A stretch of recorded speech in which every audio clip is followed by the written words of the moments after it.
Katika maisha ya mwanadamu hakunaga bahati mbaya. Kila kitu ambacho kinatokea, whether kibaya ama kizuri kwenye maisha yako, kinakuaga kiko well scripted, kinakuaga kimepangwa katika ulimwengu wa roho.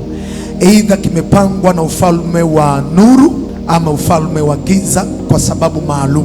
Hakuna kitu chenye ruhusa ya kutokea katika ulimwengu wa mwili kama hakijaanzia katika ulimwengu wa roho.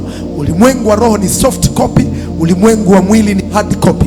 Wakati wewe ukiwa umelala, falme za giza zinakuaga hazilali.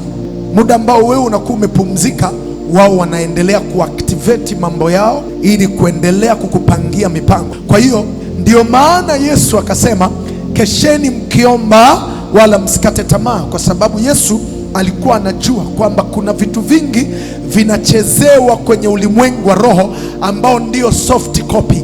Kwa hiyo unatakiwa kuomba majira yote, ili muda ambao adui anakuwa ameshakoroga vya kukoroga, wewe unaweza kuvirejesha na kuvitengeneza. Ungempigia Yesu makofi.